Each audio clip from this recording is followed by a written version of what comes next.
Hi friends, this is Chandu Bootraju. Now we are going to discuss the matter ఏంటంటే ఇప్పుడు share price మనం adjustment చేసుకొని షేర్ను కొనగలుగుతామా అనే దాని గురించి.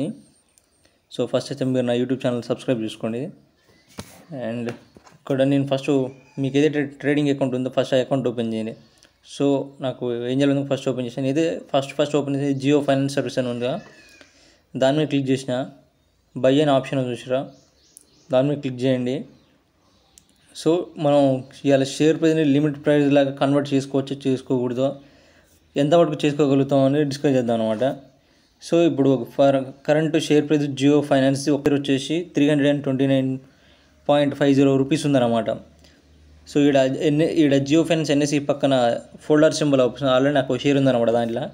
సో దీంట్లో 3 టైప్స్ ఉన్నాయి చూసుకోండి. First delivery, intraday, pay later, 3 types ఉన్నాయి. పైన అబ్జర్వ్ చేసిరా, ది సెక్యూరిటీస్ అండర్ సర్వేలెన్స్ అని ఇక్కడ. సో ఇన్ కేస్ మనం 3 టైప్స్ క్లిక్ చేసినప్పుడు ఇక్కడ మనకి ఇన్స్ట్రక్షన్ ఇస్తున్నాడు, intraday positions are required automatically అని. సో దాంట్లో అట్లా వస్తే మీరు ఓకే ఐ గాట్ ఇట్ అని నొక్కండి. సో ఇప్పుడు మన షేర్ ప్రైస్ని ఎట్లా అడ్జస్ట్మెంట్ చేసుకోగలుగుతాం. సో ఇక్కడ ఇప్పుడు నెంబర్ ఆఫ్ షేర్స్ నువ్వు ఎన్ని కొనాలనుకుంటున్నావు. కరెంట్ షేర్ ప్రైస్ అయితేనేమో 329.50 రూపీస్ ఉంది.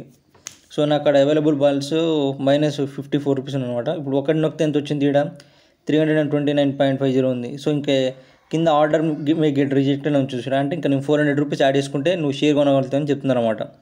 సో ఇప్పుడు నేను రిమూవ్ చేసిన. ఇప్పుడు ఇక్కడ లిమిట్ ప్రైస్ ఉంది చూసారా 329.50 బాక్స్ని, అంటే ఇంక్లూడింగ్ మనం దీంట్లో స్టాప్ లాస్ అన్ని అడ్జస్ట్మెంట్ చేసుకోవచ్చు అనమాట. సో ఇక్కడ డే ఉంది, ఐఓసి అంటే తెలుసుగా, ఇమీడియట్ ఆర్ క్యాన్సల్ అనమాట. సో పైకి స్క్రోల్ చేస్తే ఇక్కడ ఆప్షన్కి ఇప్పుడు ఇక్కడ లిమిట్ ప్రైస్ దాని ప్రెస్ చేసి చూడండి. ప్రెస్ చేస్తే ఇక్కడ జస్ట్ పైసాస్ మాత్రమే ఇంక్రీజ్ అవుతాయి, పైసాస్ మాత్రమే. ఇప్పుడు ఫర్ ఎగ్జాంపుల్ నాకు అక్కడ 100 రూపీసే ఉండే, నాకు 100 రూపీస్ కొనగలుగుతానంటే చూడండి 50, జస్ట్ ఇక్కడ 5 పైసా మాత్రమే డిఫరెన్స్. ఇప్పుడు మళ్ళీ నేను డిక్రీజ్ చేసి చూడండి ఒకసారి, డిక్రీజ్ అవుతుంది. మళ్ళీ ఇంతకుముందుకు ఎంత ఉంది, 329.50 పైసా ఉంది ఇక్కడ కార్నర్ చూపుండే. ఇప్పుడు 329.50. ఇప్పుడు ఇక్కడ మైనస్ నొక్కిన తగ్గుతుంది, ప్లస్ నొక్కితేనేమో పెరుగుతుంది అనమాట. సో ఇది ఒక లిమిట్ ప్రైస్ అనేది. సడన్గా దీంట్లో ఒక షేర్ మనం ఆర్డర్ పెట్టాలనుకున్నాం అనుకో, మనం దీంట్లో ఏం చేయాలంటే మన కాడ 300 రూపీస్ ఉన్నాయి, 300 రూపీస్ దీంట్లో ఆర్డర్ ప్లేస్ చేసి పెట్టినాం అనుకో, ఎప్పుడైతే షేర్ ప్రైస్ తగ్గుతుందో ఆటోమేటిక్గా ఆర్డర్ ఎగ్జిక్యూట్ అవుతుంది అనమాట. సో ఇప్పుడు ఫర్ ఎగ్జాంపుల్ నాకు అక్కడ ఇది ఆప్షన్ ఉంది కదా డైరెక్ట్, ఇప్పుడు నేను డైరెక్ట్ దాంట్లో అడ్జస్ట్మెంట్ చేద్దాం. దాని మీద క్లిక్ చేయండి, క్లిక్ చేస్తే బాక్స్లో అడ్జస్ట్మెంట్ అవుతుందా అని. నేను ఇప్పుడు దాంట్లో ఎంత, నాకు అక్కడ ఫర్ ఎగ్జాంపుల్ 100 ఉంది అనుకుందాం, 100 క్లిక్ చేస్తా చూడండి, 100 టైప్ చేస్తాను, 100 టైప్ చేసిన. ఇక్కడ నెంబర్ ఆఫ్ షేర్స్ అని ఉంది, దాని మీదకి రావాలి. ఒకసారి వచ్చిన తర్వాత 1 అని టైప్ చేయండి.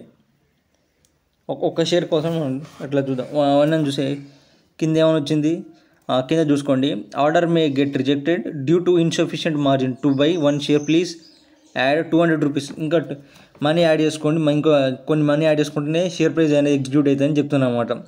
సో ఇక్కడ మనం చేసుకోగలిగితే ఇక్కడ సెగ్మెంట్గా చూపిస్తుంది అనమాట.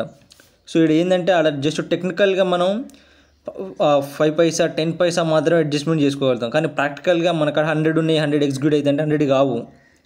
So you can buy 100, can't by 329 rupees of share price with 100 rupees 329 rupees share price మనం కొనలేము అనమాట. సో ఇది అడ్జస్ట్మెంట్ చేసుకోండి, ఓన్లీ చిన్న పైసా ద్వారానే అడ్జస్ట్మెంట్ చేసుకోవచ్చు. ఇప్పుడు మనందరం చేసి ఇప్పుడు లిమిట్, ఇక్కడ లిమిట్ అని ఈ లిమిట్ ప్రైస్ పక్కన బాక్స్లో లిమిట్ మార్కెట్ అని ఆప్షన్ చూసాం. మార్కెట్ మీద క్లిక్ చేస్తేనేమో మార్కెట్లో ప్రజెంట్ ఏదైతే రన్ అవుతుందో డెఫినెట్గా అది ఖచ్చితంగా అదే ఉండాలి. ఇప్పుడు లిమిట్లోకి వచ్చిన అనుకో, దానికి చాలా వేరియేషన్ ఉంటుంది అనమాట.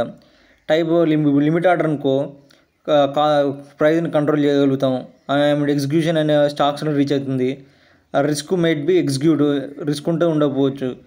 ఈ టైప్ మార్కెట్ ఆర్డర్లు అయితేనేమో సెట్ ప్రైస్ మనం ప్రైస్ని సెట్ చేసుకోలేము, ఎగ్జిక్యూషన్ చాలా ఈజీనే అయిపోతుంది, అండ్ రిస్క్ అనేది ఎక్కువనే ఉంటుంది. సో మనం ప్రైజ్ని మాత్రం మనం ఇష్టం వచ్చినట్టుగా చేంజ్ చేసుకొని కొనడానికి ఛాన్స్ లేదనమాట. ఒకసారి ఐపీఓ మీద క్లిక్ చేద్దాం. సో ఓవరాల్గా అర్థమైంది. ప్లస్ మైనస్ సింబల్స్ ఎందుకుంది అంటే జస్ట్ 0.5 పైసా అని ఇంక్రీజ్ కానీ డిక్రీజ్ కానీ చేసుకోవడానికి మాత్రమే ఉంది. సపోజ్ ఇప్పుడు 329 ఉంది కదా, 300 కాడ సెట్ చేసి పెట్టినాం అనుకో, ఎప్పుడైతే షేర్ ప్రైస్ పడిపోద్దో ఆటోమేటిక్గా అది ఎగ్జిక్యూట్ అవుతుంది అనమాట. అది సో మన నిఫ్టీ